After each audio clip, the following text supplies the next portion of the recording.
Alors bonjour ou rebonjour, à tous. Hem, Ravie de vous retrouver autour de cette, thématique, dans le cadre des rencontres données, de mobilité. Je veux saluer l'arrivée de Marc Debrincat au titre de la FNOT, donc le représentant des usagers des transports. Et puis la présence en distanciel, d'Amaury, Masson, qui est également, un des intervenants de l'après-midi. Nous allons reprendre nos échanges. Je vous rappelle que, pour, poser des questions ou, échanger avec, nos intervenants, il faut que vous procédiez par une question écrite, à travers les 2 petites bulles avec un point d'interrogation et nous vous répondrons évidemment avec plaisir. Donc cet après-midi, nous allons, aborder, qui va se dérouler en 3 temps. Nous allons aborder les sujets de mission et action, engagés, par l'Autorité de régulation des transports, l'ART.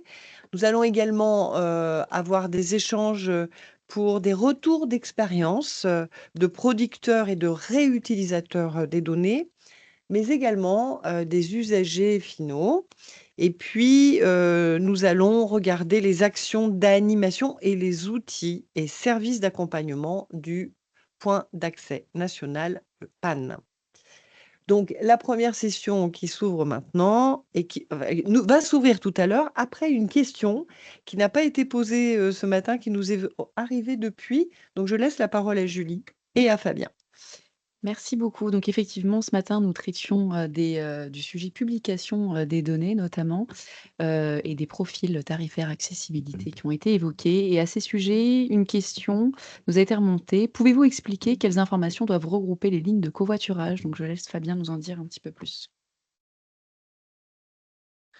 Alors, c'est, à la fois simple et compliqué. Donc le format qui a été développé permet de décrire l'intégralité de ce qui est nécessaire au règlement délégué, c'est-à-dire quelles sont vos obligations qui sont assez simples, hein. Pour les obligations, c'est où sont les lieux qui permettent de prendre un covoiturage, donc les parties de parking qui sont dédiées, les parkings complètement dédiés à ce service de transport quelque part, puisqu'on peut le décrire comme ça, et puis les moyens d'y accéder, c'est-à-dire finalement, comment j'accède à l'application et comment je dois payer. Ça, c'est l'obligation réglementaire. Le format permet malgré tout de faire plus que ça. Il permet aussi de décrire les offres existantes. Il permet aussi de décrire dans l'offre, en gros, d'où on peut aller jusqu'où, d'un endroit à un autre, et finalement aussi le nombre de places disponibles. Par contre, pour la réservation, le profil renvoie finalement vers l'application de réservation, donc ça paraît normal. Mais là, on est au-delà des obligations réglementaires, quand bien même la loi française a bien prévu que sur demande des AOM, notamment régionales, ces données puissent être, on va dire, publiées. En gros, voilà, je vais laisser Georges compléter sur la partie, comment, la loi peut être précise. Alors, 2 éléments. Enfin, donc, côté réglementaire, la DGITM, envisage d'assouplir, les conditions dans lesquelles, enfin, cette obligation s'applique. Donc, enfin, la rendre, plus opérante. Enfin, donc, enfin, ce sera obligatoire tout court, enfin, donc, pas à la demande de quelqu'un. D'autre part, donc à rendre le standard covoiturage, enfin, en l'espèce, enfin, obligatoire, pour, donc définir ce format, enfin comme, le standard, de référence, pour ces données covoiturage.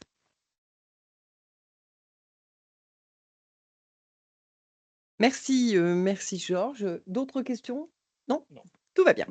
Donc nous lançons la première session de cet après-midi qui est consacrée à la présentation des missions, confiées, à l'Autorité de régulation des transports en matière, de publication et de réutilisation, des données de mobilité, mais également ses priorités et sa méthode ou sa démarche de contrôle.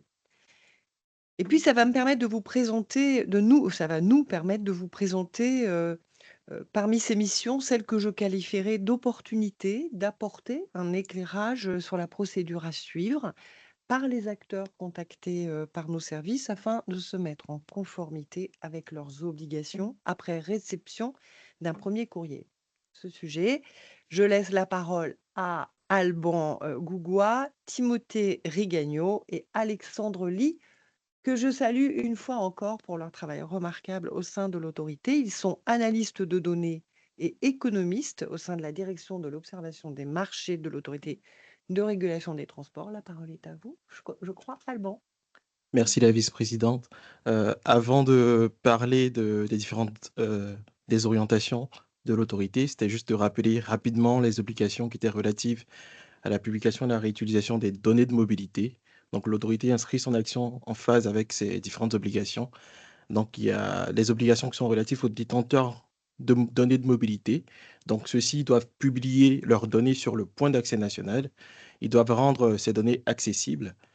Ils doivent aussi s'assurer de l'interopérabilité de la donnée, c'est-à-dire le publier dans le format qui est requis selon le règlement, et parfois selon le règlement, et aussi s'assurer de la mise en qualité de la donnée, c'est-à-dire s'assurer que ces données soient à jour, soient exactes et complètes. D'autre part, pour les réutilisateurs des données de mobilité, ils doivent s'assurer que ces données soient utilisées de façon neutre et transparente, s'assurer également que ces données, il n'y ait pas de discrimination et de biais. Par exemple, pour un voyageur, ça peut être pour une personne âgée, ne pas lui proposer que des itinéraires en bus à cause de son profil. Et aussi s'assurer que, comme dernière obligation, que ces données soient sourcées une fois qu'elles sont réutilisées. Et pourquoi cette action concrètement?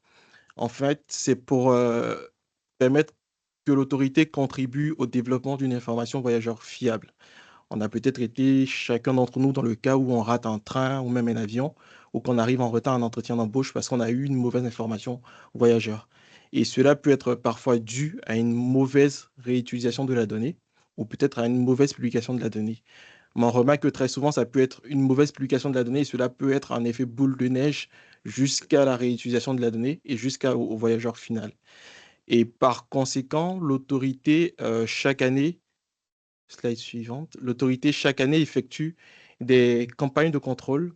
Et pour cette prochaine campagne de contrôle, la campagne de contrôle 2025, l'autorité entend plutôt axer d'abord son action sur la publication des données de mobilité des gestionnaires d'infrastructures, donc notamment les données d'accessibilité PMR dont on parlait ce matin, notamment pour les lieux tels que les gares routières et peut-être même les aéroports. Deuxièmement, c'est de mettre l'accent sur la publication, avec la publication du profil tarifaire de ce type de données, notamment pour les transports en commun et par la suite pour les modes partagés.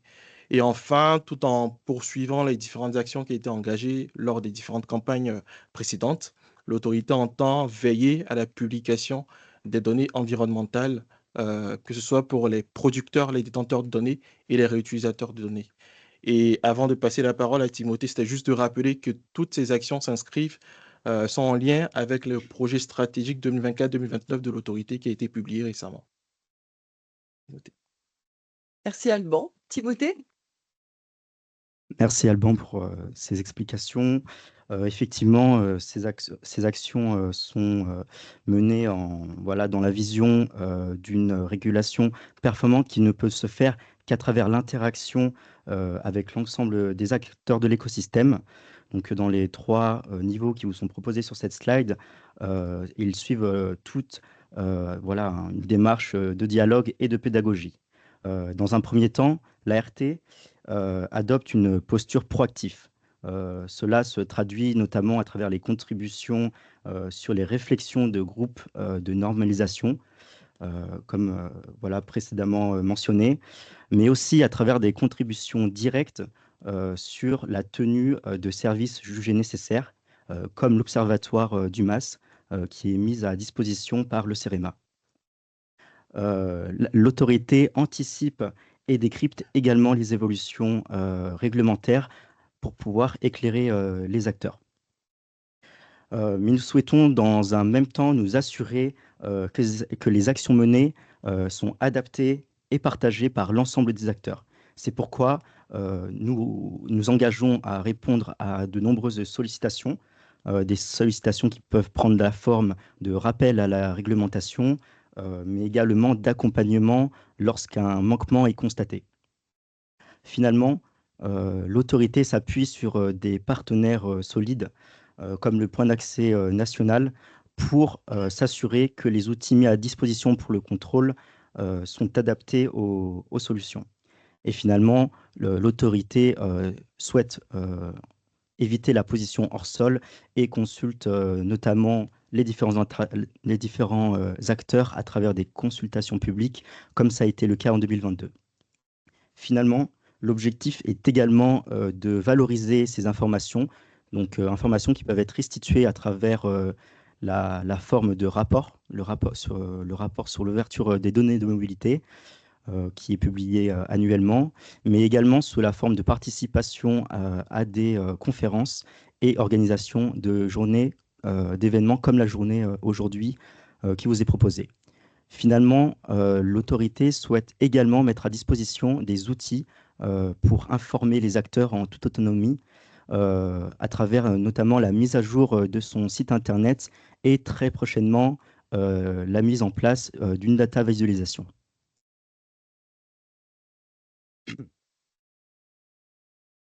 Certains d'entre vous ont probablement déjà reçu un courrier de contrôle. Effectivement, ces courriers peuvent être intimidants, mais ils ne dérogent pas à ce qui a été mentionné précédemment.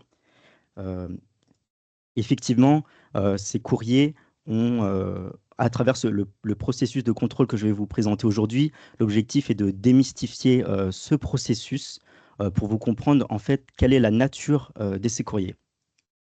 Donc le processus de contrôle est organisé sur approximativement une année et elle est composée de phases qui sont découpées selon des temporalités différentes. Dans un premier temps, nous avons la phase de constat qui est également la plus courte.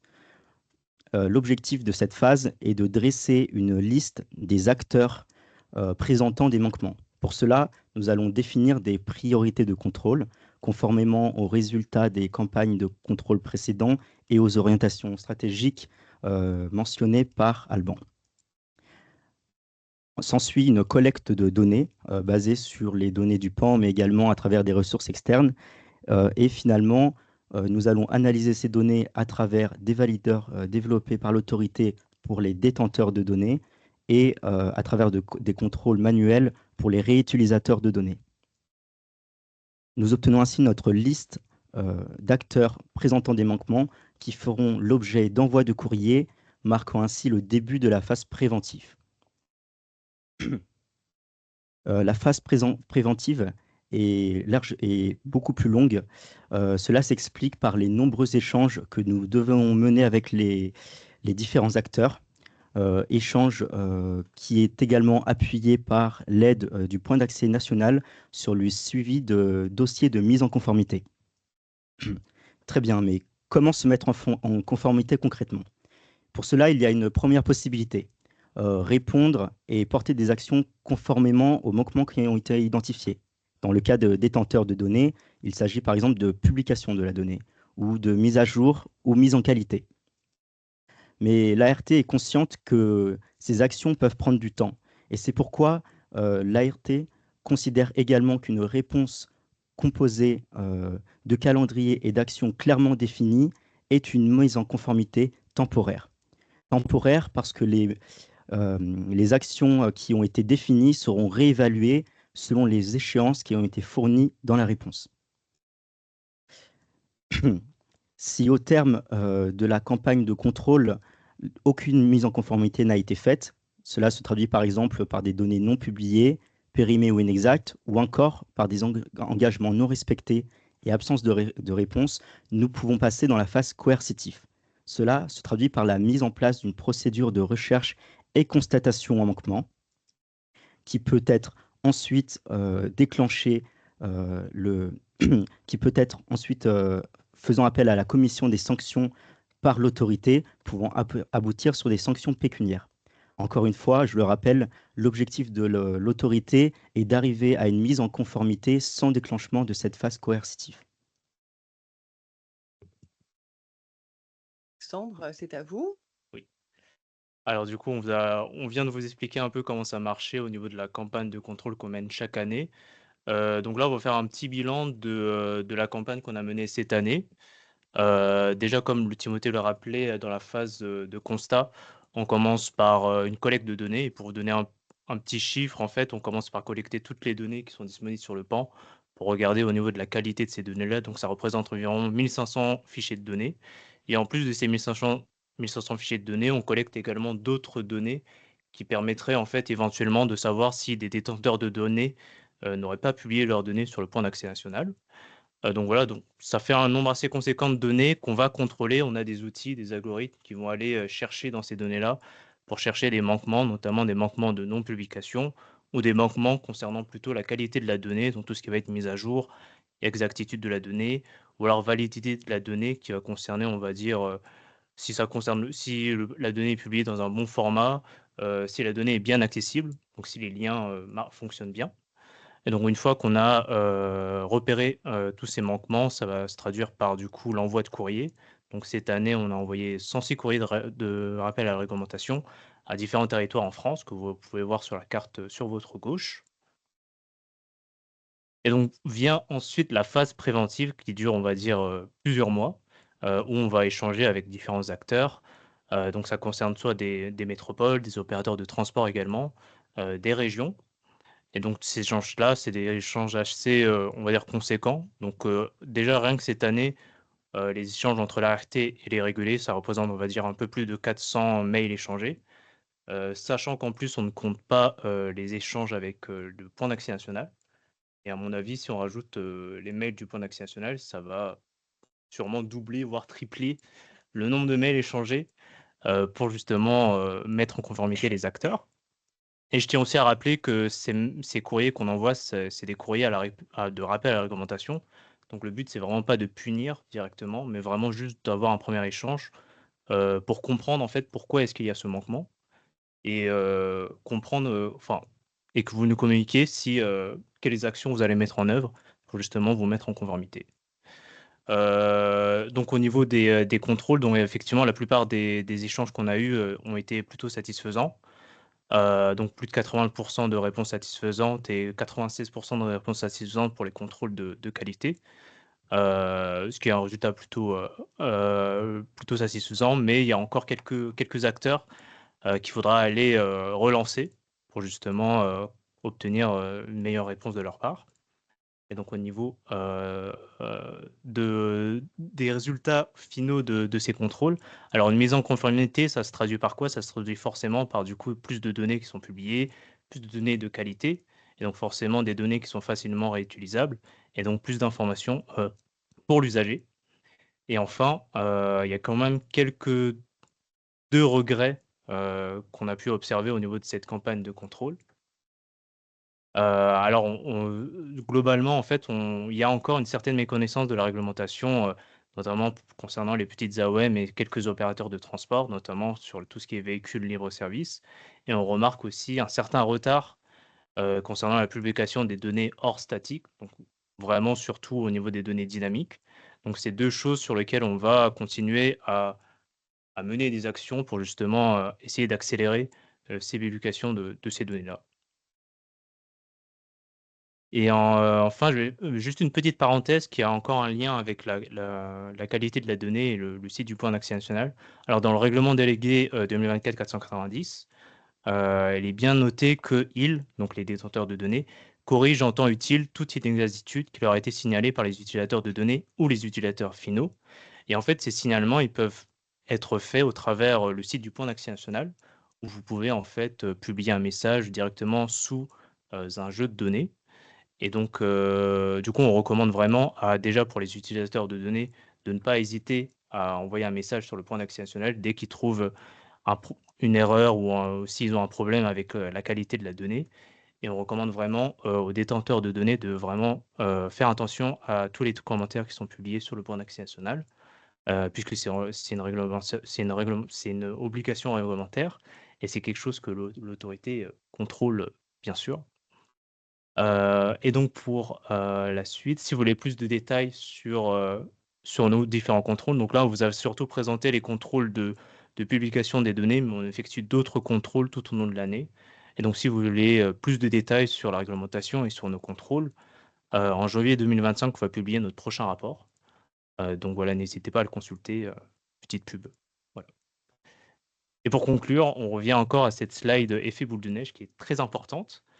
Et on aura justement des représentants de cette partie amont, de cette partie aval et de cette partie réutilisation pour justement nous parler de leur relation avec ces différentes données de mobilité. Merci beaucoup à vous 3, bon, Alexandre et Timothée. Donc avant de passer à la prochaine table ronde, la 6e session, peut-être avons-nous quelques questions, Julie? Alors pas beaucoup pour le moment, c'est peut-être la digestion. Mais toutefois, on a une question intéressante, sur la question de qui est le propriétaire des données. Donc, je vais la lire et puis je laisserai la parole à qui de droit pour y répondre ensuite. Pourriez-vous, éclairer sur la notion de détenteur/propriétaire de la donnée? Par exemple, dans le cadre d'un réseau équipé d'un service de vélo en libre-service ou d'autopartage, qui est le responsable de la publication des données? L'AO, le fournisseur, l'exploitant de transport? Alors, je vais faire une réponse un peu double. Donc, en fait, on a changé dans le cadre du nouveau règlement le statut de celui qui doit publier la donnée. On est passé de producteur à détenteur de données. Le détenteur de données, c'est celui qui a le droit finalement de les publier. Ce n'est pas forcément celui qui les a générées. Donc, par exemple, une AO qui n'a pas les données pourra être celle qui a le droit de les publier. Bon, il se trouve qu'en France, la loi qui va peut-être être modifiée dans le cadre du prochain DADU, mais qui devrait être juste précisée, précise bien quand on a finalement une offre de transport qui est déléguée à un opérateur, qui doit faire. Donc, quand en gros, quelqu'un organise un service de transport, une AOM par exemple, qu'elle délègue ce service à quelqu'un, un service de covoiturage par exemple, ou un service de transport collectif, c'est l'AOM qui est responsable de la publication des données. Ça ne veut pas dire qu'elle doit le faire, mais ça veut dire qu'en ultime recours pour un contrôle, c'est à elle que je m'adresse. Elle peut en confier la délégation, soit à ce service d'autopartage, soit à ce service de transport en commun, mais c'est bien elle qui en est responsable. Elle doit donc vérifier que l'obligation est respectée. C'est vraiment une obligation. Et pour le coup, comme le règlement n'était pas très précis, la loi l'a précisé, il n'y a pas d'ambiguïté. Mais il se trouve qu'effectivement, le règlement maintenant, en élargissant ces informations-là, on peut imaginer par exemple que la détention des données, quand on parle de temps réel, elle est détenue par votre service de SAE-IV, qui n'est pas tout à fait votre transporteur, c'est un prestataire de service, mais qui travaille pour votre transporteur. Et dans ce cas-là, elle pourrait très bien dire, mais c'est au service d'aide à l'exploitation et à l'information du voyageur de publier cette donnée. Et c'est d'ailleurs souvent comme ça que ça se passe. Donc elle peut déléguer cette mission à quelqu'un, mais le détenteur, c'est pas juste je détiens des données, c'est je détiens des données et j'ai le droit de les partager ou de les publier. On peut prendre notre exemple, le CEREMA a une base de données comprenant toutes les AOM et leurs services de transport, c'est une base de données publique, elle a donc le droit, si elle le souhaite, de le partager. Donc voilà en gros ce que c'est qu'un détenteur de données. Je crois qu'après... Oui, il y a d'autres questions. Alors, il y avait une question sur la data visualisation. Est-ce que vous pourriez nous en dire un petit peu plus sur ce qui est envisagé de publier? Oui, effectivement, voilà, sans, vous teaser, ce que nous vous préparons, l'objectif est simplement de pouvoir, donner du sens, à l'ensemble des données nous pouvons retrouver sur différentes sources, notamment celle du port, pour pouvoir, éclairer les acteurs. Par exemple, nous pourrons, à travers la data visualisation, observer quel format est utilisé selon quel mode et dans quelle proportion. Donc l'objectif est de fournir tout simplement une vision sur l'état de l'ouverture des données de mobilité. Merci beaucoup. Et ensuite, d'autres questions ont été posées, mais je crois que certains membres autour de cette table y répondent au compte-gouttes par écrit. Je ne sais pas, Fabien, si tu voulais prendre une autre question. Oui. Alors, une question nous est posée sur qu'entendez-vous par les détenteurs s'accorderaient sur un nombre limité de licences? Est-ce que vous pourriez être plus précis sur ça? Alors, sur la question de la licence, et puis je vais laisser Maxime compléter ou Brewen après. Alors, sur les licences d'utilisation, en fait, le règlement est relativement vague et souple. Le règlement dit juste que les données doivent être... on doit accorder l'utilisation des données. Si on veut restreindre l'utilisation, on ne doit pas le faire inutilement. Sous-entendu, si vous apprenez d'autres licences que celles qui sont habituellement utilisées, licence ouverte, licence ODBL, méfiez-vous à ce que ça ne soit pas considéré comme une restriction inutile à la réutilisation. Voilà, donc qu'est-ce que ça veut dire que inutile? Je vais prendre un exemple parce qu'on l'a eu il y a peu de temps. IDFM qui publie des données dans le cadre des JO s'est posé la question d'imposer aux réutilisateurs des données d'afficher les itinéraires prioritaires dans le cadre des JO. Et dans le cadre des JO, effectivement, on a affaire à des flux massifs de voyageurs qui nécessitent d'être correctement dirigés. Vous pouvez complètement, on va dire, faire capoter votre service de transport en dirigeant mal, par exemple vers des bus, un ensemble de voyageurs qui seraient trop massifs, genre quelques milliers. Vous voyez bien qu'avec des bus, on n'y arrivera pas. Et dans ce cas-là, ils ne l'ont pas finalement imposé, mais s'ils l'avaient imposé, on aurait pu considérer que ça n'était pas inutile parce que finalement, le fonctionnement du service de transport était lié à l'information voyageur qui était faite. Donc si vous la faisiez mal, vous pouviez quelque part empêcher les services de transport de bien fonctionner. Vous voyez ce qu'il faut avoir pour qu'on considère que ça ne soit pas inutile. Si c'est juste vous n'aimez pas la façon dont c'est utilisé, je ne pense pas que ce sera autorisé. Donc ensuite, si vous voulez effectivement, donc il y a écrit empêcher la réutilisation par Google Maps, est-il considéré comme une limite? Tout dépend de ce que vous voulez empêcher. Mais on a eu le cas aussi où on s'était dit Waze utilise mal les données routières et je vais l'empêcher d'utiliser chez Google les données de transport en commun. Alors déjà, faites attention, on a affaire à deux entités différentes. Ça, c'est la première chose. Donc vous ne pouvez pas reprocher à une société les déboires d'une filiale d'une autre société. Ce n'est pas la même, ce n'est pas le même interlocuteur. Et faites attention, il faut aussi que les limitations que vous exposez soient clairement identifiées par le réutilisateur.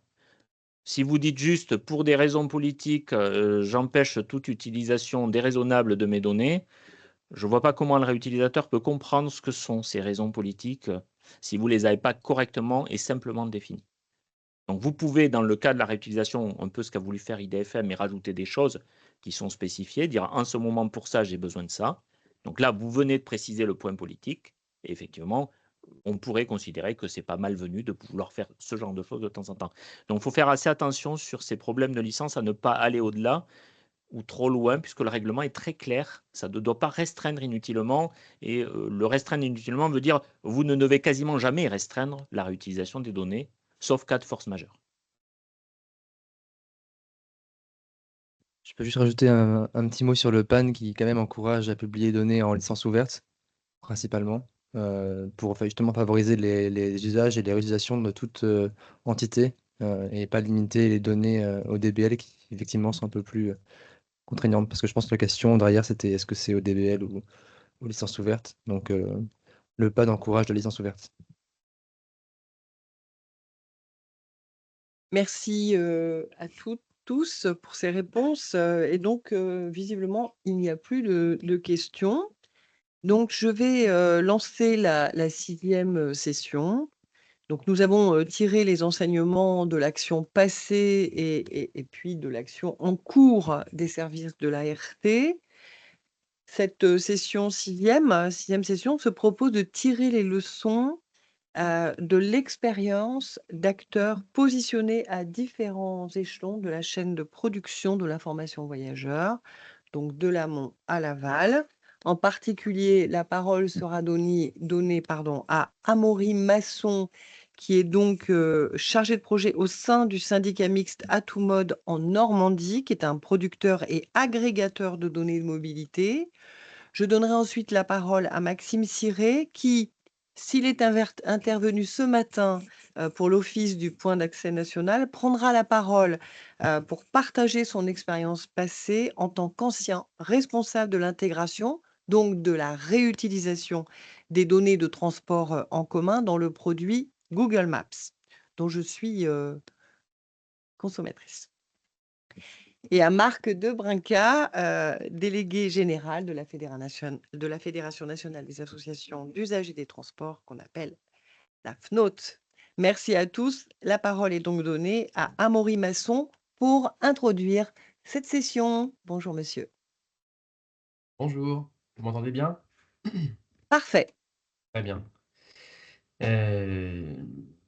Eh bien, écoutez, je vais vous présenter comment est-ce qu'on peut chercher un itinéraire, acheter ses billets, voyager en Normandie, notamment avec Atomode.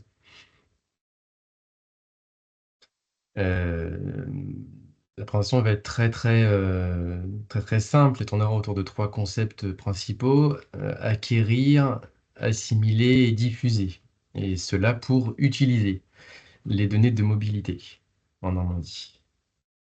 Bon, très rapidement, le syndicat mixte Atomode, effectivement, créé en 2015. On a 18 adhérents. Il est financé par leurs cotisations, au premier rang desquels figure la région Normandie, la métropole de Rouen, Le Havre ou encore Caen-la-Mer, par exemple. Et puis en termes de compétences, évidemment l'intermodalité, et puis aujourd'hui, on va surtout évoquer l'information voyageur.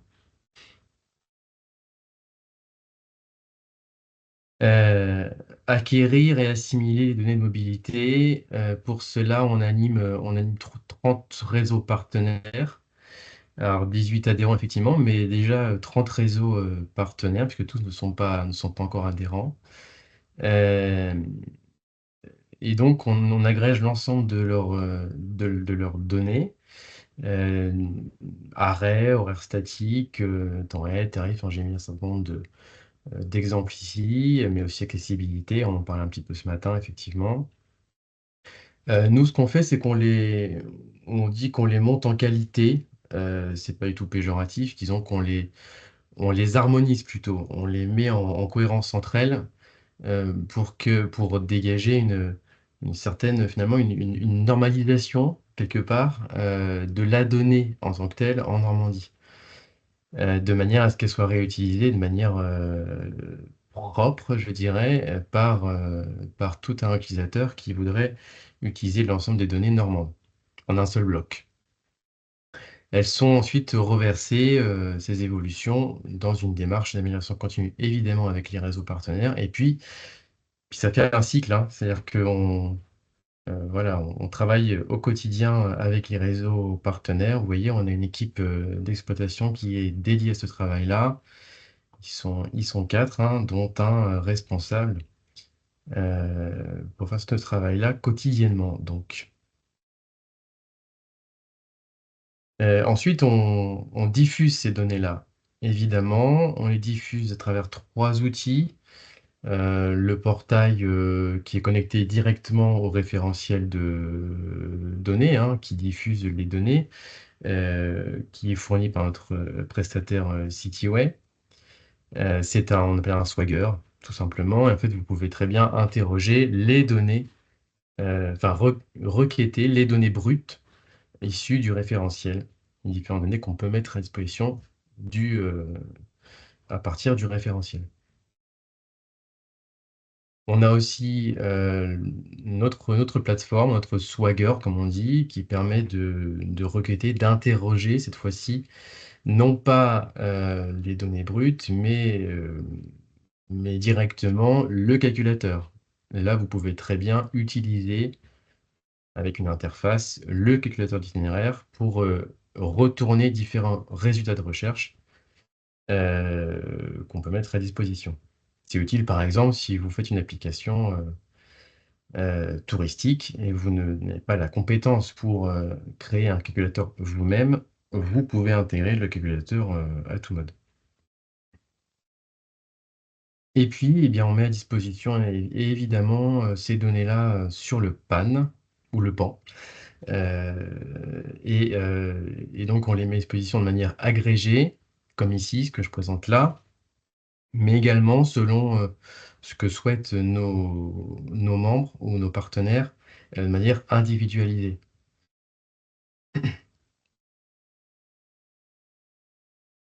Ensuite, en termes d'utilisation, évidemment, en premier lieu, je vous présente ce qu'on fait nous. Vous utilisez ces données-là de transport, eh bien, pour vous rendre, par exemple, de la place du Vieux Marché à Rouen vers les Jardins Suspendus au Havre. Aujourd'hui, d'ici 1 heure, vous voulez partir, eh bien, vous avez le résultat d'un trajet qui est cohérent, qui est plutôt rapide et concurrentiel avec la voiture, qui permettent d'emprunter 3 réseaux de transport différents. Vous le voyez là affiché, hein, Astuce, le train et puis le Havre. Et puis, vous avez aussi, le calculateur vous renvoie aussi, par exemple, la donnée tarifaire qui est cumulée. C'est-à-dire que vous savez que pour emprunter ces 3 réseaux-là en un seul bloc, vous devez vous acquitter de 20,80 € pour faire ce trajet-là. Voilà. Et donc ensuite, vous pouvez faire un lien avec les services de vente qu'on connecte notamment sur l'application que vous avez à droite, pour acquérir les 10 billets. Ces résultats sont aussi disponibles sur des plateformes nationales et même internationales, hein, puisque là, on est sur Connect au niveau national, et Connect interroge les données à tout mode. Vous voyez, c'est exactement le même parcours. Alors, le mode est un petit peu différent. Le résultat est un petit peu différent, mais ça peut être lié à l'algorithme utilisé par les uns et les autres au niveau du calculateur. Et puis également sur Google Maps. On fournit aussi effectivement ces données brutes à Google Maps et on administre quotidiennement les données sur Google Maps pour nos membres. Ensuite, troisième moyen d'utilisation, c'est la marque blanche, c'est-à-dire que le widget AtoMode, que vous pouvez très bien intégrer en embarqué sur n'importe quel site internet. Là, vous avez le site de la région Normandie, le site de transport public, et puis Nomade, et puis à droite, eh bien, vous avez un exemple de site touristique, culturel. Là, en l'occurrence, c'est le festival Normandie Impressionniste, qui vient de clore, et qui était intéressé de diriger les visiteurs vers les différents lieux remarquables avec des solutions de transport public. Et donc, on a fourni notre marque grise directement sur le site. Enfin, on a effectivement des bornes d'information voyageurs en gare, mais également, comme ici, à bord des trains, celles qui sont installées et puis administrées par la SNCF. Eh bien, elles interrogent aussi directement les données à tout mode en multimodalité, et donc les usagers peuvent visualiser leur prochain départ à tel arrêt. Donc là, on est en gare d'Yvetot, en Normandie, avec les données grâce aux données à tout mode. Et voilà, je crois que j'en ai fini. Merci à vous.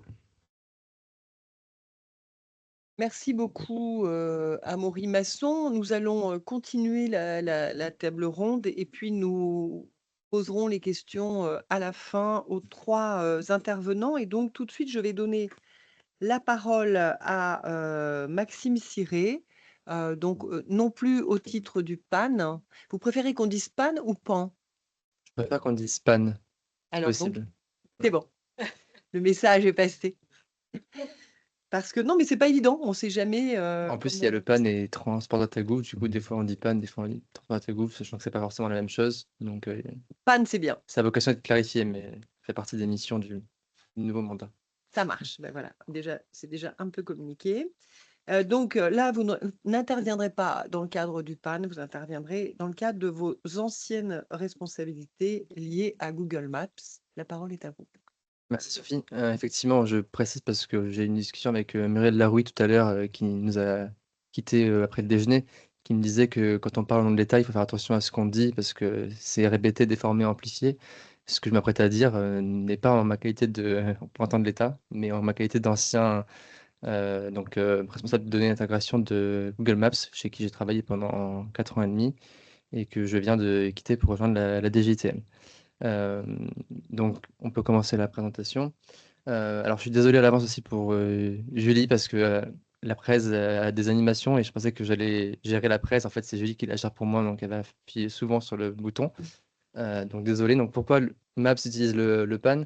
Il y a plusieurs raisons. La première, c'est effectivement que pour un opérateur comme Maps, mais c'est valable pour beaucoup de réutilisateurs, il y a une contrainte d'avoir accès à l'information voyageur sur de nombreux territoires et de nombreux pays. Et donc, qui dit ça dit multiplier les accès à la donnée Et si demain Maps ou n'importe quel autre opérateur devait aller parler à chaque AO de manière individuelle ou chaque producteur, ben, en fait, il ne le ferait pas et il ne mettrait pas les données. Et c'est ce qui était d'ailleurs le cas jusqu'à présent. Sur Maps, il n'y avait pas de données dans beaucoup d'AO en France.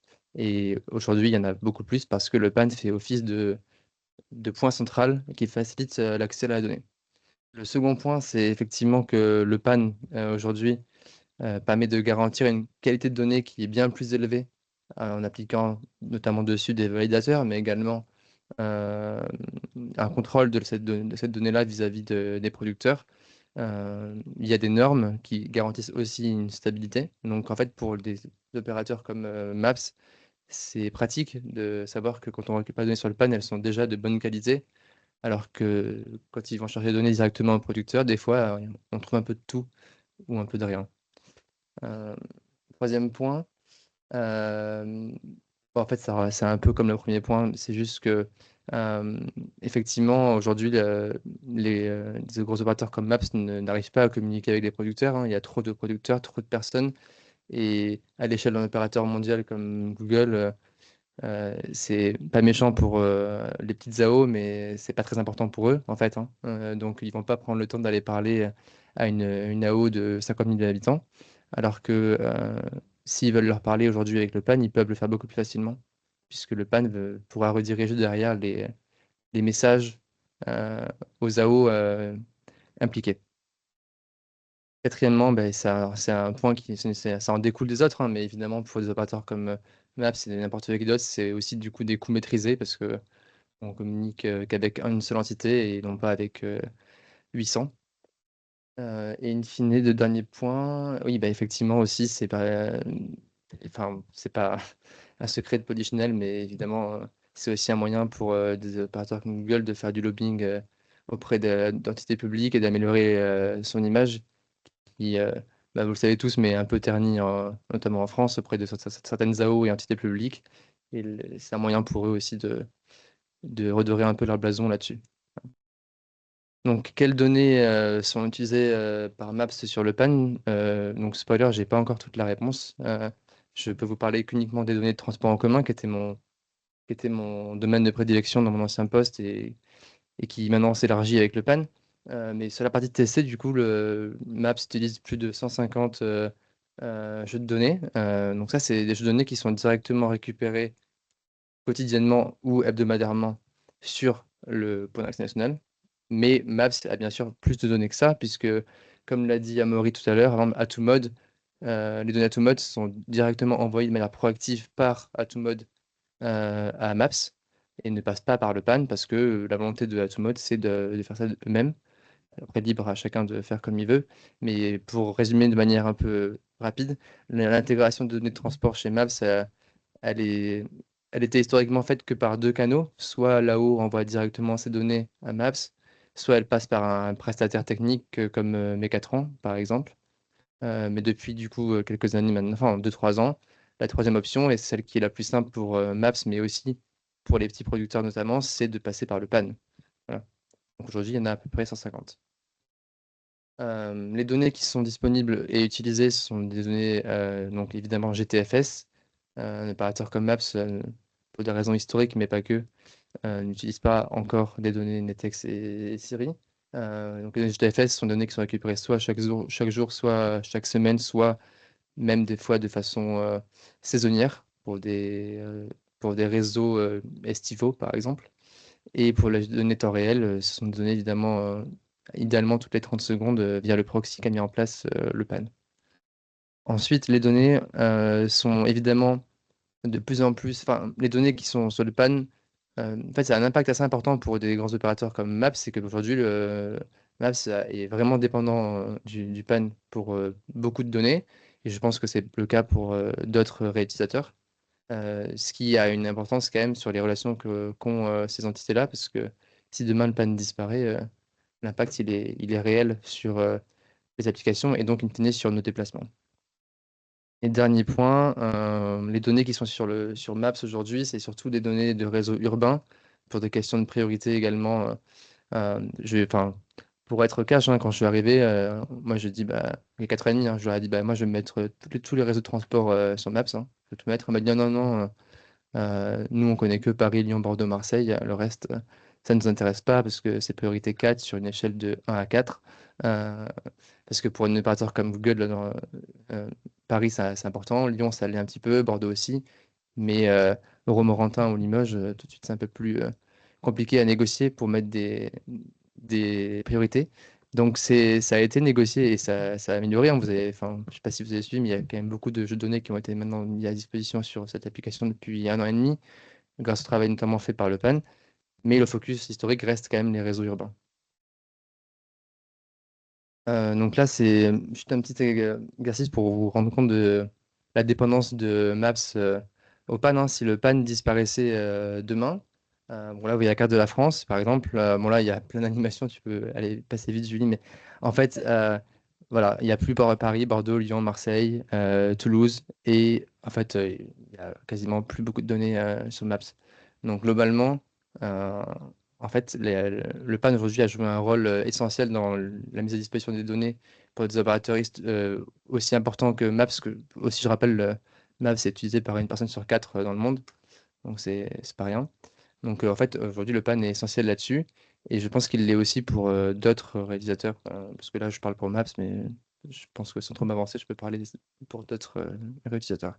Par contre, et je l'ai mentionné pour le cas d'Amaury avec Atomode, effectivement, il y a quand même des données qui sont encore dispo sur les open data des autorités organisatrices de la mobilité, qui publient directement sur des opérateurs-là. Donc, si demain le PAN disparaissait, il y aurait quand même des données qui resteraient. Le problème, c'est que c'est des données qui sont qu'il faut démultiplier les contacts, il faut aller voir chaque AO individuellement, et les licences sont aussi parfois différentes. Et du coup, les procès juridiques à mettre en place pour faire accepter cette intégration de données-là sont beaucoup plus longs, alors que l'intégration directement sur une seule plateforme comme le PAN permet d'aller beaucoup plus vite sur l'aspect juridique pour des plateformes aussi importantes que Maps qui tient aussi à ses données et à son image. Et dernière slide sur les attentes donc, qu'est-ce qu'attend un réalisateur comme Maps aujourd'hui du PAN? Donc la première, c'est évidemment des données stables dans le temps. C'est le travail que font les équipes du PAN là-dessus, c'est d'apporter une garantie que si on met l'effort en tant que réalisateur à récupérer une donnée, à l'afficher dans une application, à mettre un process, c'est pas pour qu'elle disparaisse dans 4 jours. Sinon, ça coûte cher et c'est long pour pas grand-chose. Donc ça, c'est une grosse attente des réalisateurs. La seconde, c'est qu'elles sont évidemment de qualité, j'en ai parlé au début. Ensuite, effectivement, l'attente, c'est que pour un réalisateur comme Maps, il faut pouvoir parler à tout le monde facilement, rapidement, sans aller parler individuellement à 800 AOM. Donc, le PAN là-dessus joue un rôle de facilitateur des échanges, qui, je pense, est important à maintenir. Et ça va évidemment dans les deux sens, hein. C'est pas juste de Maps à la haut, mais aussi de la haut à Maps, et Maps et les autres. Et ensuite, alors ça, fait partie de ce qu'on a présenté tout à l'heure en projet en cours sur le PAN, mais c'est d'avoir un espace utilisateur qui soit mieux développé et qui permette en fait de faciliter les échanges entre les AO et les utilisateurs et de répondre aux besoins spécifiques des réutilisateurs qui parfois n'ont pas forcément envie de repartager les données qu'ils améliorent à tout l'écosystème si leurs concurrents ne jouent pas le jeu. Donc, par exemple, le Maps était volontaire pour repartager les données et le fait encore d'ailleurs sur le PAN pour 2-3 villes. Mais à terme, il faut que cet espace soit confidentiel pour pouvoir repartager les données améliorées au producteur, pour qu'ensuite le producteur puisse le mettre à la source et que ça bénéficie à tout l'écosystème in fine. Mais pour des conditions de concurrence, il y a ce besoin qui a été exprimé par les réutilisateurs et pas que par Google. Et dernier point, du coup, j'ai anticipé, mais il faut évidemment que les autres réalisateurs jouent le jeu du repartage des données là, qui pour le moment n'a pas vraiment été le cas, hein. Donc, en ma qualité de chef de projet du PAN, j'essaierai de pousser sur ça aussi parce que je pense que c'est important que tout le monde joue le jeu pour qu'ensuite les améliorations effectuées par tous les réutilisateurs puissent bénéficier à l'écosystème, à la source, donc au producteur, qui puisse ensuite, lui, repartager des données améliorées, chose qui aujourd'hui n'est pas encore bien développée et qui, je pense, est important pour avoir une information de meilleure qualité. Donc voilà un petit peu pour un retour d'expérience de l'utilisation des données du PAN par Maps. Si vous avez des questions, n'hésitez pas. Merci Maxime, effectivement, je pense qu'il y aura des questions que nous aborderons à la fin de cette 6e session et donc je laisse la parole à Marc Debrincat au titre des usagers. Merci. Merci à vous. Alors, j'ai pris un petit extrait du dernier rapport de la Cour des comptes sur l'ouverture à la concurrence du TER et j'ai surligné en jaune le fait que pour la Cour des comptes, il faut que les systèmes de billetterie et d'information multimodales soient conviviaux. Donc, voilà, il y a une technicité importante hein, de tout ce qui a été développé ce matin. Moi, je vais vous livrer plutôt une vision un peu empirique en fonction, disons, du parcours client, hein, des exigences sur l'information théorique, l'information en temps réel, l'information sur les prix, comment ça se passe dans les gares, et puis un petit point sur la qualité des données vues du point de vue de l'usager et un petit point sur la gouvernance. Donc c'est un peu empirique. Mais évidemment, les données, leur facilité d'usage participent, c'est un point important pour le report modal. Le choc d'offres et le choc des simplicités, et chez nous, on en est quand même loin. Et a priori, ce que je vais dire relève, me semble-t-il, je ne suis pas expert du règlement MMTIS, mais ça doit pouvoir s'y raccrocher. Alors, sur les informations horaires théoriques, il y a des choses qu'on a obtenues, notamment de SNCF Connect, hein, qui est bien sûr une plateforme avec laquelle on a beaucoup d'attention. On avait rajouté la possibilité d'avoir des tris par catégorie de train, ce qui permet de faire des tris indirectement quand on a à la fois du TER et du TGV sur une même ligne, de sélectionner l'offre qui, dans certains cas, est la moins chère. Mais il manque des choses, il manque la possibilité d'éviter une gare, par exemple. Si vous faites Lyon-Nantes, c'est pas forcément très confortable de transiter de gare parisienne en gare parisienne.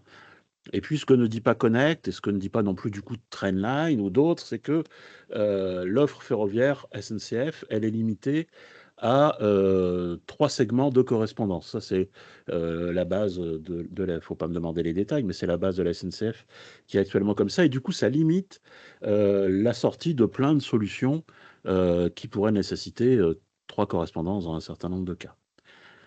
On a les données, et puis il y a aussi un petit peu d'environnement juridique sur les horaires théoriques, et on a notamment un arrêté d'avril 2017 qui est très peu connu, mais qui impose à tous les services librement organisés, tous les modes, d'avoir des horaires théoriques, c'est-à-dire leurs horaires théoriques sur un service, par exemple un service annuel, histoire de savoir si on peut aller à Bourg-Saint-Maurice tous les samedis pendant toute l'année ou juste pendant les pointes d'hiver. Bon, voilà. Donc ça n'existe, ça n'est pas fait. Et puis, il y a une fonction qui me semble très intéressante et qu'on trouve sur l'application des chemins de fer fédéraux suisses, mais ça marche pour la France, c'est la possibilité de revenir en arrière dans une journée. C'est-à-dire que vous avez rendez-vous à une station de tramway avec quelqu'un, mais vous êtes en retard. Alors, vous allez pouvoir voir à quelle heure la personne devait arriver et peut-être vous allez pouvoir rattraper le tramway ou aller avant à sa rencontre. Enfin, voilà. C'est une fonctionnalité, je trouve, qui est très utile et qui, à mon avis, de ce que je connais, n'est pas pratiquée en France. Sur les informations horaires théoriques, il y a des exemples, bon, c'est un peu petit, mais il y a des exemples avec des choses qui n'ont pas bien fonctionné. Pendant les JO, évidemment, le réseau de bus RATP à Paris a été très impacté. Et je prends cet exemple de la ligne 61, hein, qui est une grosse ligne. C'est Place d'Italie, Gare d'Austerlitz, Gare de Lyon, Gambetta, et qui dit, voilà, la ligne va être limitée entre Gare de Lyon et Pantin pendant du 8 au 29 juillet. Simplement, ils avaient zappé que les 24 et le 27 juillet, il y avait les épreuves cyclistes routières, et donc la ligne était juste fermée. Et ça, ce n'était pas dans l'information théorique au début des JO. Voilà, les quartiers étaient bouclés, enfin, c'était quand même compliqué. Toujours sur les informations horaires théoriques, il y a quelque chose qui peut arriver, c'est que les lignes sont renumérotées, souvent par souci de simplification, mais dans ce cas-là, c'est même l'autorité organisatrice ou l'exploitant, il y a des cas où l'information sort en retard, ce qui est quand même assez ennuyeux. Je vais prendre un exemple qui est à Sucy-Bonneuil. Bon, c'est petit, hein, mais Sucy-Bonneuil, les lignes de bus ont été renumérotées. Elles avaient des numéros entre 0 et 15, et maintenant, c'est des numéros dans les 400. Et le jour où j'ai fait la recherche, les lignes avaient été renumérotées, mais aussi bien sur IDFM que sur RATP, le plan disponible était avec les anciens numéros, alors que Google, lui, était à jour. Bon. Je trouve qu'il n'y a rien de pire que des numéros qui changent et que les informations de là-haut et de l'exploitant soient pas à jour. Mais dans certains cas, même Google, je dis ça entre guillemets bien sûr, peut avoir du mal. Euh, Là, on est au bord du lac Léman, on est entre Thonon-les-Bains et Évian-les-Bains. Et à un arrêt, c'était au mois de juillet, les lignes, là encore, ont été renumérotées entre Évian et Thonon. Et Google montre deux petites icônes d'arrêt de bus, alors que physiquement, il s'agit du même arrêt, et sort notamment sur l'écran, l'image de droite, des lignes avec des numéros à 3 chiffres qui n'existent plus depuis plusieurs mois. Et donc, comment est-ce que le voyageur peut essayer de s'y retrouver dans ces circonstances? Bon, voilà, c'est loin d'être simple. Sur l'information en temps réel, la grande question, c'est de savoir, est-ce qu'il y a un service national de numérique, de multimodalité qui est disponible là où je vais aller? Donc ça, c'est évidemment une question, très importante. Est-ce qu'il y a une application? Comment se nomme le réseau? Quel est le rôle de là-haut? Voilà, donc ça, c'est comment on fait pour s'y retrouver?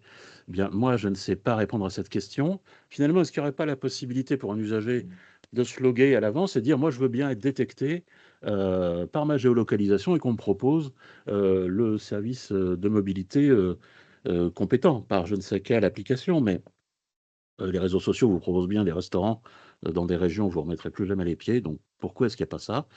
Donc évidemment, Google n'a pas cet inconvénient de méconnaissance, hein, ça c'est clair. Et puis toute cette information en temps réel, elle est bien sûr essentielle, mais la réalité parfois est plus forte que les applications. Et quand le bus circule avec 5 minutes d'avance, je parle pas, c'était pas à Paris, c'était dans une localité plus petite, une ligne où il y a un bus par heure.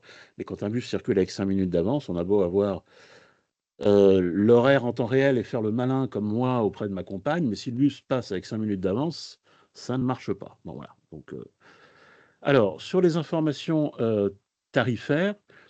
Comme on est une association de consommateurs à la FNOT, on se préoccupe un peu de tarifs, de structure des tarifs, etc.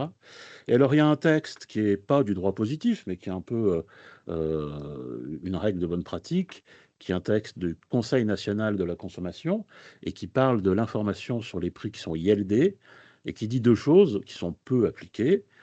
C'est deux choses pour tout le secteur des services, mais c'est de dire qu'un prix est ILD et d'expliquer comment ça fonctionne. Et donc, par exemple, prenons un train, la liaison Paris-Vierzon. On a une coexistence de trains TER à prix fixe et de trains intercités à réservation obligatoire à prix variable. Eh bien, le voyageur ne peut pas comprendre que les prix vont fonctionner avec deux régimes juridiques différents. Bon. Et personne n'explique non plus comment fonctionne le YELD. Est-ce que les prix ne font qu'augmenter réellement ou pas? Bon, voilà. Alors, on a la réponse à ces questions, mais c'est pas l'objet de la réunion.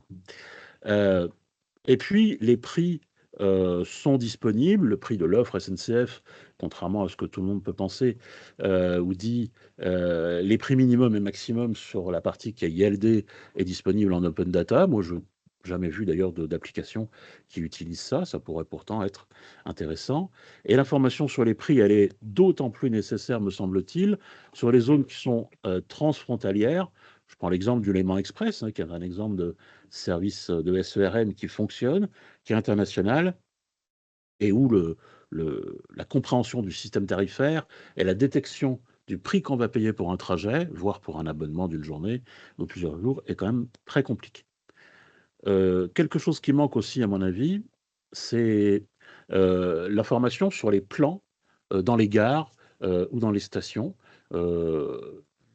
L'application ou le site de Gare et Connexion donne les plans des très grandes gares, hein. Il y a Paris, je crois qu'il y a Marseille, Bordeaux, mais dès qu'on est un tout petit peu en dessous, des villes comme Nevers ou Caen, il n'y a pas de plan disponible. J'ai pris un exemple, à contrario, sur le site ou l'application CFF, qui va indiquer très en détail le cheminement piétonnier et le temps qu'on va mettre pour passer d'un quai à l'autre. De même, dans les trains, notamment dans les trains à réservation obligatoire, et ça concerne maintenant même des TER, il est souvent difficile ou impossible d'avoir accès au diagramme du train, c'est-à-dire la répartition des places dans les voitures. Est-ce que je vais être, par exemple, proche ou pas d'un endroit pour mettre mes bagages? C'est une vraie préoccupation. Sur la qualité des données, la réflexion qu'on a sur le billet unique et on travaille, avec, ce que met en place, la DGITM sur le billet unique. Nous, on considère que pour que ça puisse fonctionner correctement, il faut que le voyageur ait accès à un prix, prévisionnel, au prix qu'il va payer, de manière effective à la fin de sa journée ou de son voyage, un détail des trajets et qu'il puisse comprendre quels ont été les différents transporteurs et qu'il puisse, s'interfacer de manière, efficace avec un service après-vente s'il y a un débat sur le prix ou des choses de ce genre. Hem, Ce qui est pas mal aussi, c'est de pouvoir, faciliter les signalements, des voyageurs quand il y a des données qui manquent. Moi, j'ai pris cet exemple qui est un exemple personnel puisque ces RATP et les lignes de bus 59 et 61 sont très importantes pour moi puisqu'elles me permettent de me rendre au travail. Donc c'est vraiment, voilà, essentiel et donc j'ai fait une petite alors c'est toujours assez compliqué, hein. Il faut être quand même très, très motivé, pour arriver à s'interfacer non pas avec un robot, mais pouvoir envoyer un mail, expliquer son cas, faire des captures d'écran. Mais finalement, j'ai précisé à RATP qu'à Place d'Italie, à une époque, il y a quelques jours, il manquait les horaires de ces 2 lignes et c'est revenu quelques jours après avec un mail, circonstancié. Donc ça, c'est, je pense, un aspect de contrôle de la qualité de la donnée qui est finalement de terrain et ça doit pouvoir être généralisé. Sur la gouvernance, enfin, heu, s'il y a une mise en place d'un système national, sur l'information multimodale, voire la distribution, la FNOT évidemment souhaite, enfin je dis souhaite parce qu'on est en réunion et je suis poli, mais j'ai écrit «il faut» en majuscule, heu, une représentation des associations d'usagers dans, son instance de gouvernance et je me tourne vers le ministère pour, émettre ma demande. Heu et puis enfin, la FNOT, peut saisir l'ART pour effectuer un contrôle sur des données qui ne seraient pas ouvertes, comme d'ailleurs l'ensemble, des associations de consommateurs. C'est un amendement que nous avions porté, dans le cadre de la LOM. Et puis pour terminer, bah, il faut fonctionner ensemble. Il faut que les opérateurs et les AO, fonctionnent ensemble. On est très en retard, me semble-t-il, sur, quelque chose qui soit, fluide pour le voyageur. Heu, Ce matin, j'ai vu quelqu'un de d'Atomode intervenait, c'était d'ailleurs, très intéressant. Je me suis dit: «Mais Atomode, c'est quoi?» Et j'ai chargé l'application que j'avais déjà chargée, mais que j'avais enlevée. Ah oui, Atomode, c'est la Normandie, ça y est, ça me revenait. Mais Atomode, moi, j'étais incapable de dire qu'est-ce que ça concernait, est-ce que ça concernait d'autres régions, et cetera. Donc voilà, je crois qu'il y a, beaucoup d'efforts collectifs à faire pour qu'on avance.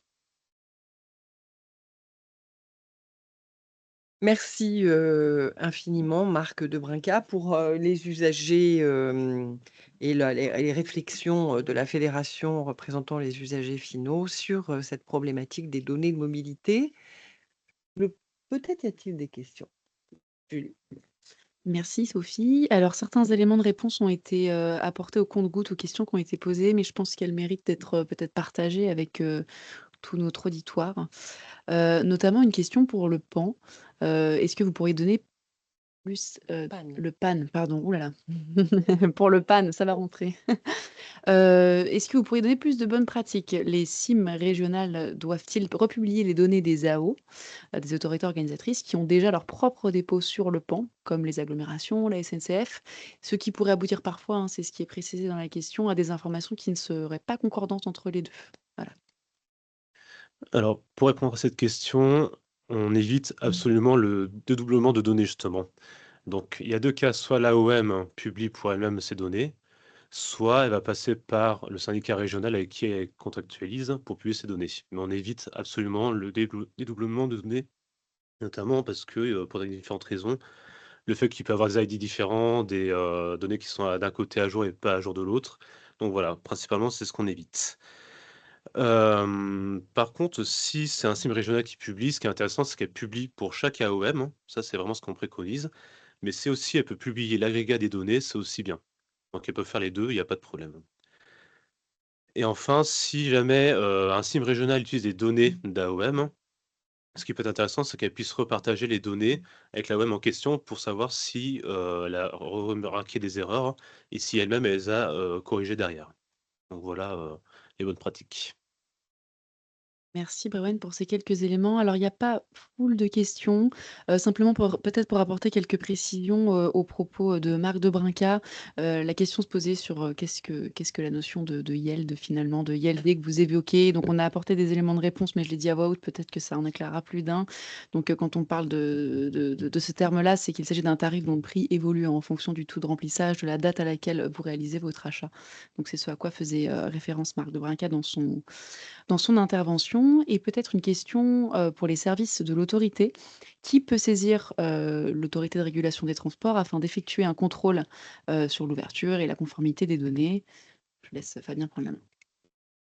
Alors, de droit, les AOM et les associations de consommateurs agréés, dont l'AFNOT, peuvent nous saisir. Alors, c'est juste un signalement, c'est l'autorité qui après choisit de voir si elle poursuit le signalement. On évite, alors il y a toujours l'adresse contact de l'ART pour les usagers qui le souhaiteraient, on évite de faire comme cela pour éviter de se voir engorger comme le bureau des réclamations des transports que nous ne sommes pas. C'est-à-dire nous n'avons pas vocation à régler tous les problèmes transport et comme on reçoit déjà beaucoup de mails, j'ai pas reçu le remboursement, mon trait est en retard, qui sont plutôt des mails qui doivent être adressés normalement à la DGCCRF, c'est pour ça qu'il y a un filtre en fait. Mais vous pouvez toujours utiliser l'adresse contact de l'autorité, même en tant que simple particulier. Pas d'autres questions? Eh bien, nous allons, conclure ces rencontres, données des mobilités en donnant la parole à Brewen Métayer, qui est donc, finalement, le lien entre, le PAN et l'autorité quelque part, puisqu'il a été d'un côté de cette table, pendant plusieurs années en étant collaborateur à nos côtés de l'autorité et aujourd'hui, il est animateur au sein du, point d'accès national, le PAN.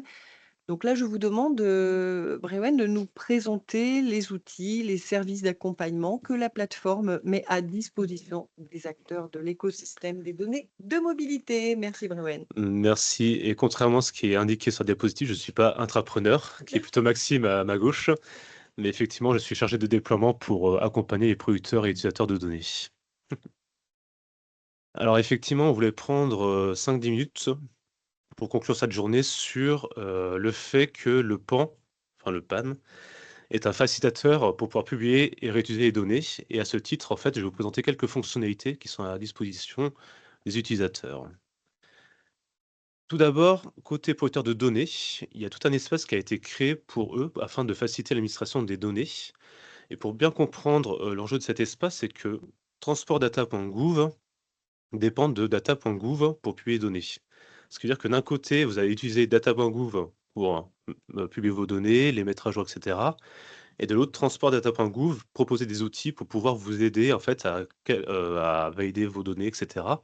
Donc l'idée de cet espace, c'est finalement de faire quelque chose qui était très, synthétique, qui ramène toutes les fonctionnalités en un seul endroit pour en fait faciliter vos, démarches.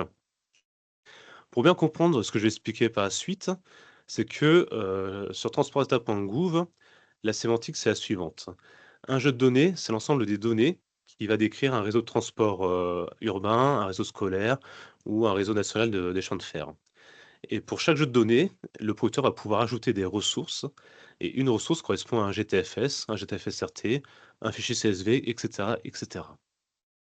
Avec l'espace producteur, vous ne pouvez pas encore publier le jeu de données en tant que tel, mais par contre, vous avez en fait un onglet qui permet de, accéder directement sur data.gouv au bon formulaire pour pouvoir publier le jeu de données. En revanche, une fois que le jeu de données est publié et qu'il est référencé chez nous, ce jeu va apparaître sur l'espace producteur et là, vous allez pouvoir faire pas mal de choses différentes. Tout d'abord, vous allez pouvoir ajouter une ressource. Donc là, c'est par exemple ajouter un GTFS-RT avec votre GTFS. Vous pouvez le faire directement depuis votre espace producteur. La fonction suivante, c'est aussi de mettre à jour les différentes ressources que vous avez. Là, l'idée, c'est vraiment, de pouvoir faciliter cette mise à jour. En fait, ça va remplacer votre jeu de enfin la ressource qui a été publiée et là, pour une question de bonne pratique, toujours, On vous demande de passer par cette fonctionnalité pour mettre à jour votre jeu et de ne pas publier à côté une ressource, puis supprimer l'ancienne ressource. De toute façon, quoi qu'il en soit, quand vous mettez à jour votre ressource, l'ancien jeu de données en fait est stocké et historisé, donc vous pouvez la récupérer comme vous voulez. Donc si jamais il y a une erreur qui a été faite, pas de problème, vous pouvez récupérer la donnée. Troisième fonctionnalité qui est assez importante, c'est le paramétrage des notifications. En fait, le point d'accès national, en analysant les jeux de données, va créer des indicateurs d'indisponibilité, d'expiration des données et aussi des erreurs, on va dire, assez graves sur la validation des ressources. Le fait que vous pouvez en fait,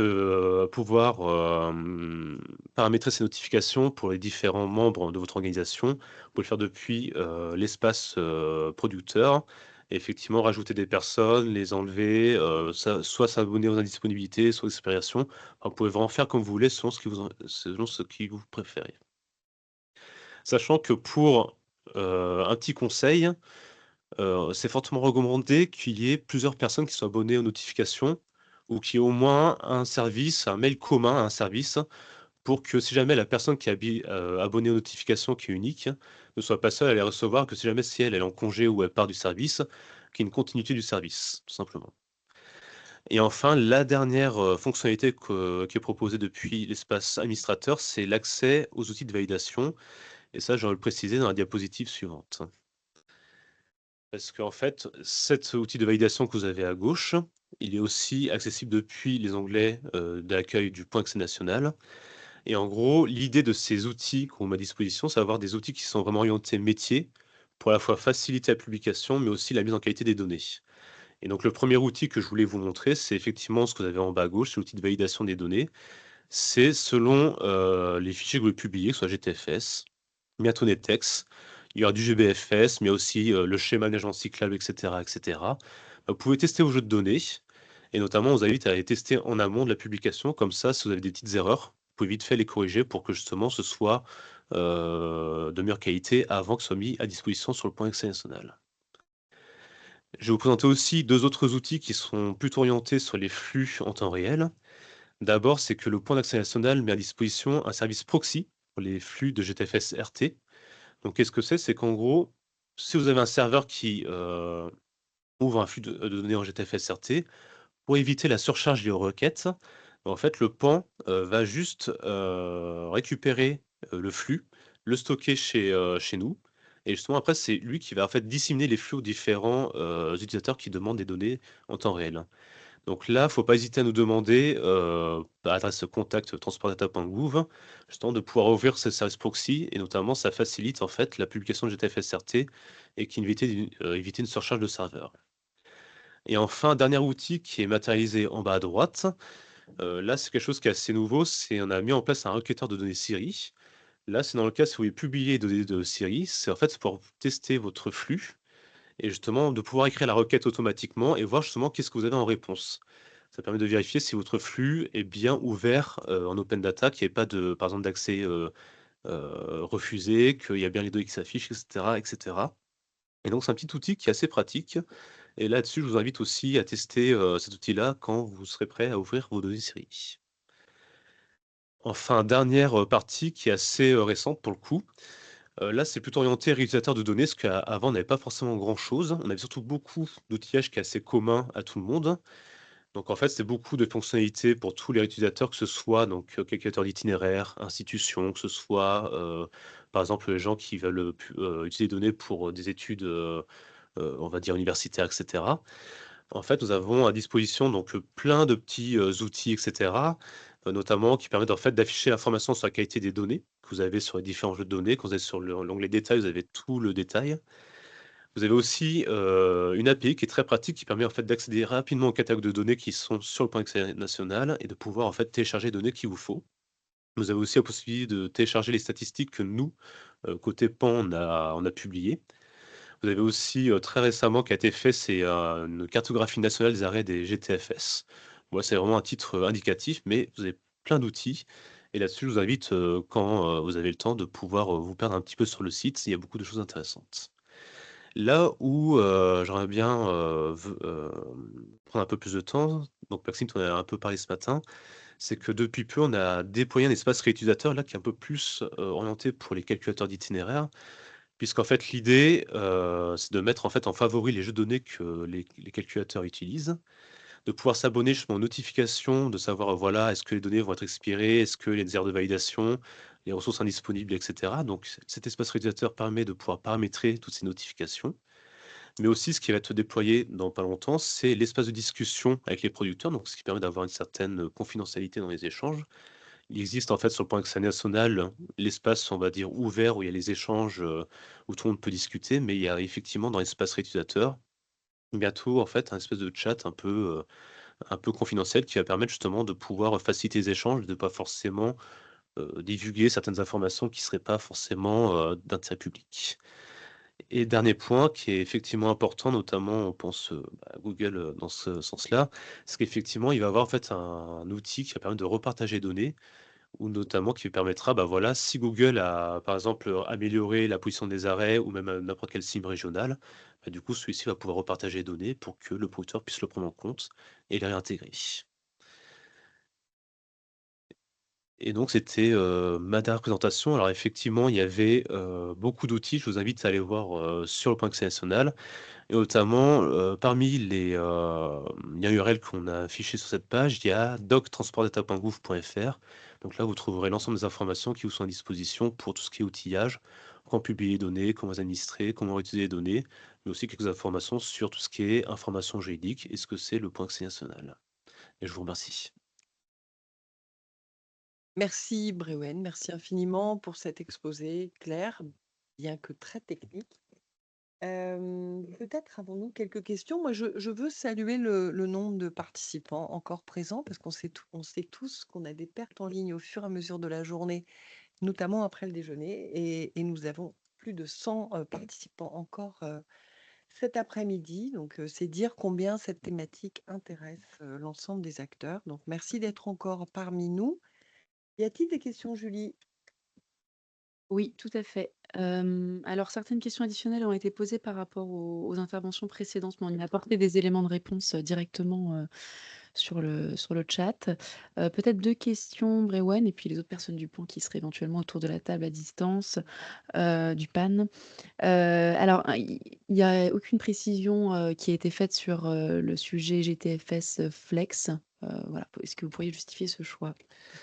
Oui, alors, je voulais avant tout m'excuser parce que j'ai oublié de parler qu'il y avait Cyril Morin et donc Thibaut Barrère qui étaient à distance. J'ai oublié de vous présenter au tout début, donc que Cyril Morin qui est aussi, chef de déploiement, comme moi pour, tout ce qui est transport en commun et Thibaut qui est beaucoup plus, développeur. Et là, peut-être, du coup, je vais pouvoir me retourner un peu vers vous parce que j'ai pas assez, de recul sur ce sujet-là, mais sur GTFS Flex, pour l'instant, il y a rien qui a été fait à mon sens, je pense. Et là, j'espère que Cyril et Thibaut, vous êtes en mesure d'activer votre caméra et votre micro. Normalement, on vous a donné la main. Si ce n'était pas le cas, on vous laisse répondre peut-être, par écrit directement. Sinon, peut-être que je peux répondre à la question suivante qui était liée au fichier tarifaire, si ça vous va? Effectivement, il n'y a pas encore la possibilité de vérifier le fichier tarifaire, notamment les textes tarifs. Il est pas encore, il y a un validateur qui est en cours, mais le validateur qui va être publié, en fait, ça va plutôt, vérifier les éléments communs et tout ce qui est fichier tarifaire, pour l'instant, c'est pas encore, à l'ordre du jour, même si ça va être une amélioration qui va arriver très prochainement. Peut-être pour compléter, dans le cadre du projet titre unique, on va sortir en fait un outil, en lien avec le PAN, pour, aider les AOM notamment à rédiger, enfin en tout cas à écrire, leur grille tarifaire, enfin via un standard, enfin via le profil NetEx partie 3. Oui, je voulais compléter. Enfin, donc, sur le validateur, parce que du coup, enfin, l'outil dont vient de parler Mélanie, c'est pour la saisie. Et donc, l'outil dont on parlait avec Brewen, c'est le validateur. Donc, voilà, 2 outils différents. Je voulais juste compléter pour dire qu'effectivement, enfin, donc, c'est en cours d'intégration. Donc, c'est un validateur externe qu'on va mettre à disposition de n'importe qui veuille l'utiliser, enfin, sur le PAN. Mais du coup, alors c'est un outil assez générique. L'idée, c'est, enfin, qu'il soit paramétrable pour, écrire, des règles métiers Et donc ces règles-là, il faut les écrire. Donc on va le faire selon les profils nationaux. Et donc l'idée, c'est d'aider les démarches en cours sur la partie tarif et accessibilité.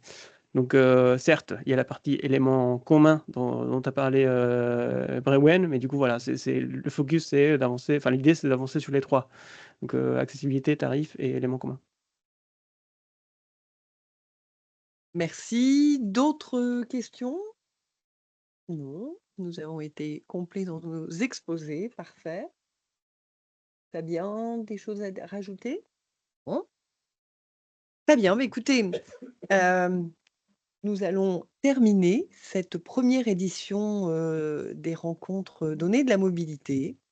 Moi, je veux vous remercier infiniment, vous, intervenants, pour, je le redis, une expression claire et pédagogique malgré un sujet particulièrement complexe et technique. Donc merci de nous avoir rendus experts, chacun à notre niveau. Merci infiniment. Merci à l'ensemble de ceux et celles qui sont présents à travers ces petits signes d'abréviation sur l'écran.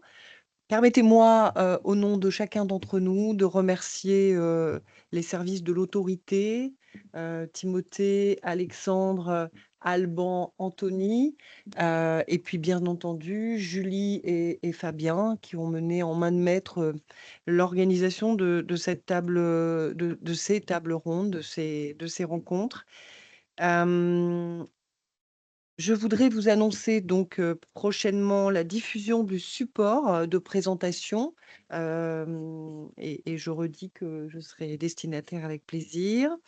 Je remercie donc chacun des 200 participants qui ont été présents sur l'ensemble de la journée. Donc c'est, comme je l'ai dit tout à l'heure, un événement qui aura vocation à être reconduit l'année prochaine et puis, je l'espère bien, les suivantes. L'ambition, c'est d'assurer à l'ensemble des acteurs de l'écosystème du secteur des données de mobilité d'avoir une connaissance partagée tant des fondamentaux que de l'actualité du secteur. Alors cette initiative se veut collaborative. En conséquence, l'autorité lancera très certainement un appel à contribution en vue de l'organisation de la seconde édition qui devrait se tenir, je pense, à l'automne 2025. Nous avons le temps. Notamment afin de définir le périmètre et les thématiques pertinentes que nous devrons faire figurer au programme. Donc, il me reste à vous souhaiter une belle fin de journée, une belle semaine. Et puis, je vous dis à très bientôt. Nous aurons certainement l'occasion de nous croiser dans les couloirs de la mobilité en général. Belle fin de journée à tous. Merci infiniment.